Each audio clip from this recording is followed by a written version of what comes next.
Tout autre style avec le rocker strasbourgeois Thomas Kiefer qui sort cette semaine un nouvel album, un nouveau projet sous un nouveau nom, The Meltdown, un tournant pour le chanteur et guitariste habitué à enflammer les scènes américaines. Il s'apprête à revenir dans sa région natale, ce sera demain, ça sera le 5 juin à la laiterie. En attendant, Marie Coulon et Grégory Fraise l'ont rencontré en pleine répétition. Bondy, région parisienne. C'est dans un célèbre studio de répétition, habitué à voir défiler les stars de la chanson, que Thomas Kiefer et son équipe se sont donné rendez-vous. Le chanteur a beau avoir la rock attitude, il n'en est pas moins stressé. Il y a toujours un petit peu de pression quand on présente une nouvelle chose. Dans quelques jours, il présentera sur scène son 3e album, Keep on Running. Un nouveau tournant nettement plus rock. Encore des titres très folk et calmes et on va dire romantiques entre guillemets, mais il y a beaucoup plus de guitare électrique. Un projet décoiffant, moins solitaire. L'artiste strasbourgeois qui a débuté les tournées seul sur scène dans les années 2000 a désormais son propre groupe, The Meltdown. Je suis entouré de très bons musiciens. François Delphin, il a joué avec des grands comme Bachung. Olivier Brossard, le bassiste, joue avec Laurent Voulzy. Des musiciens impressionnants, impressionnés aussi par l'univers du rocker.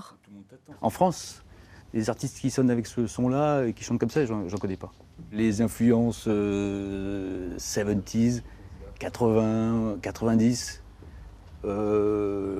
le côté rock, le côté vrai. Il fait le truc complet et il le porte bien, il le fait bien, hein, j'aime bien moi.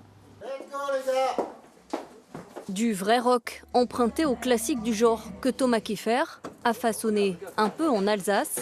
Thomas Dutronc, j'avais fait sa première partie à Heurt, à un festival en Alsace.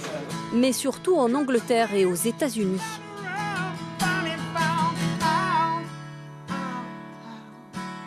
Toute la musique que j'aime, elle vient de là-bas, elle vient des États-Unis.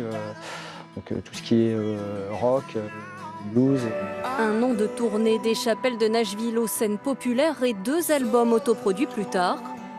Le chanteur a mûri, approfondit ses textes. En avançant et puis en vieillissant aussi, on a une certaine expérience de la vie, entre guillemets, et on parle de choses peut-être un peu plus importantes. Et oui, la construction de l'humain. Voilà, on essaie d'explorer aussi son soi, dans son intérieur. À 48 ans, sans réussir à vivre pleinement de sa musique, le plus américain des Alsaciens poursuit sa route musicale. J'ai quelques fans aux États-Unis, j'ai fait mon parcours, mais voilà, c'est un développement. Donc voilà, il y a encore beaucoup de travail pour que The Meltdown, le nom The Meltdown circule. Le groupe entamera une tournée internationale dès février 2020. Ça fait plaisir et ça donne envie de continuer. En attendant, rendez-vous le 5 juin à la laiterie de Strasbourg.